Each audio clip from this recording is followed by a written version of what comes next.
शर्मा, आप देख रहे हैं SP9 न्यूज। स्वागत है आप सभी का आज के इस स्पेशल प्रोग्राम में। और स्पेशल प्रोग्राम की शुरुआत हम कर रहे हैं छगन भुजबल से।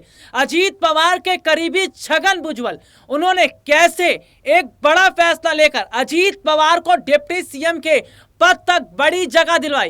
अगर मैं बात करूं, छगन भुजबल अजीत पवार के करीबी नेताओं में एक माने जाते हैं। खबर सामने आई है कि छगन भुजबल एक वक्त में कभी इतने गरीब थे कि उनके पास खाने के पैसे नहीं थे। कौन है छगन भुजबल और कैसे देखते ही देखते अजीत पवार के करीबी बन गए, और उनकी वजह से, ये तमाम विधायकों की वजह से अजीत पवार को एक बड़ी जिम्मेदारी मिली। देखिए एक रिपोर्ट। महाराष्ट्र की सियासत में बड़ा घटनाक्रम देखने को मिला है। एनसीपी नेता अजीत पवार राज्य के उप मुख्यमंत्री बन गए, तो वहीं उनके साथ एनसीपी नेता छगन भुजबल ने भी बड़ी जगह हासिल की है। छगन भुजबल अजीत पवार के बड़े, जी हाँ, छगन भुजबल अजीत पवार के बड़े नेताओं में से एक माने जाते हैं, उनके करीबी हैं। छगन भुजबल ने भी मंत्री पद की शपथ ली है। छगन भुजबल का जन्म 15 अक्टूबर 1947 को हुआ था। वो महाराष्ट्र की येवला विधानसभा सीट से विधायक हैं। उनके पास महाराष्ट्र के उप मुख्यमंत्री के तौर पर काम करने का भी अनुभव है।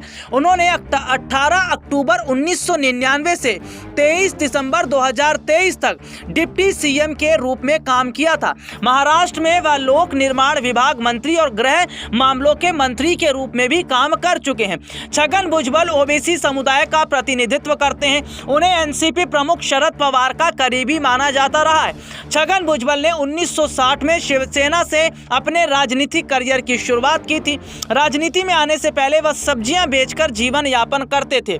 रिपोर्ट्स के मुताबिक एक बार सब्जियां बेचने के लिए पैसे उधार भी लिए। सब्जियों की उनकी दुकान भायखला बाजार में थी। वहीं उनकी मां छोटी सी फल की दुकान चलाती थी। 1960 में छगन भुजबल शिवसेना के संस्थापक बाला साहब ठाकरे के विचारों से प्रभावित थे, इसीलिए उन्होंने राजनीति में आने का फैसला लिया। शिवसेना में शामिल होकर वह शिव सैनिक बन गए। उन्हें एक कट्टर शिव सैनिक माना जाता था क्योंकि वह पार्टी के शुरुआती सदस्यों में से एक थे। 1991 में भुजबल ने शिवसेना छोड़कर कांग्रेस का हाथ थाम लिया।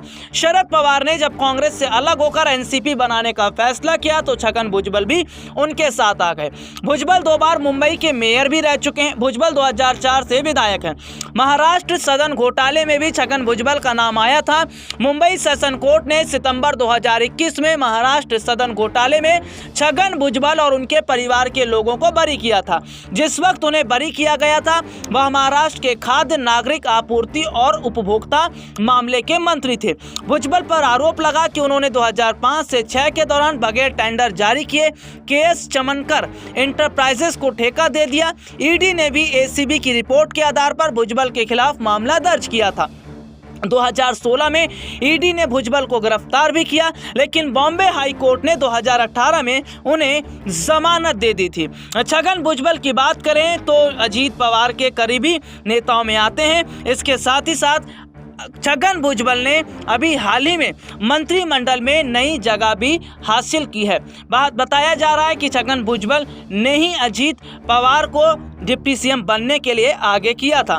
महाराष्ट्र की सियासत ने पिछले 4 वर्षों में जितना ड्रामा देखा है, शायद कभी इतना ड्रामा पहले नहीं हुआ। एनसीपी नेता अजीत पवार अपने 30 से ज़्यादा विधायकों के साथ राज्य की एनडीए सरकार में शामिल हो गए। सरकार में अजीत पवार को डिप्टी सीएम बनाया गया। इसके साथ ही विधायकों को मंत्री भी बनाया गया। इन्हीं 8 मंत्रियों में छगन भुजबल का नाम भी शामिल है। उन्होंने सरकार में शामिल होने के बाद प्रेस कॉन्फ्रेंस में बड़ा दावा किया। छगन भुजबल ने कहा कि एक बार बातचीत के दौरान शरद पवार ने कहा कि विपक्षी दल कितनी भी बैठक कर लें, एक साथ मिलकर लोकसभा चुनाव लड़ लें, लेकिन 2024 में होने वाले लोकसभा चुनाव में भारतीय जनता पार्टी ही जीतेगी और प्रधानमंत्री की कुर्सी पर नरेंद्र मोदी की वापसी होगी। उन्होंने कहा कि केंद्र में आएंगे तो मोदी ही। इसके साथ ही उन्होंने कहा कि हम शिंदे सरकार में एनसीपी के तौर पर शामिल हुए हैं और पार्टी के सभी विधायकों का हमें समर्थन है। अजीत पवार ने कहा कि पार्टी के सभी कार्यकर्ता, विधायक और पदाधिकारी मेरे साथ हैं। हम आगामी चुनाव बीजेपी के साथ मिलकर लड़ेंगे। उन्होंने कहा कि विपक्ष में कोई भी नेता ऐसा नहीं है जो नरेंद्र मोदी से टक्कर ले सके।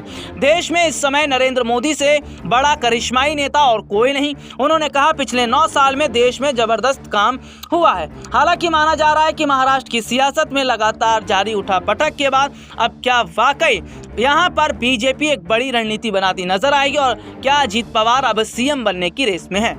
ये रिपोर्ट आपने देखी जिसमें विस्तार से हमने अपने दर्शकों को बताया। हालांकि अपने दर्शकों को बता दें, महाराष्ट्र में लगातार सियासी उठापटक बना हुआ है। जिस तरीके की तस्वीरें महाराष्ट्र से सामने आ रही हैं, अजीत पवार अब सीएम बनने की राह पर हैं। अजीत पवार ने सीधे सीधे तौर पर यह कह दिया कि उनके पास 40 विधायकों का समर्थन है। हालांकि अजीत पवार ने जो विधायक वैसे दिखाए उन पर 18 थे, लेकिन सूत्रों से जानकारी मिल रही है कि अजीत पवार ने सीधे सीधे तौर पर 40 विधायक होने का जो दावा किया है, क्या वाकई 40 विधायकों के समर्थन से अब महाराष्ट्र में नए मुख्यमंत्री अजीत पवार बनेंगे? तो एकनाथ शिंदे का क्या होगा? आने वाले वक्त में जो भी महाराष्ट्र से जुड़ा बड़ा अपडेट है उस पर जानकारी देते रहेंगे। फिलहाल आज के इस स्पेशल प्रोग्राम में इतना ही। आपसे फिर दोबारा मुलाकात होगी, तब तक के लिए इजाजत दीजिए। नमस्कार।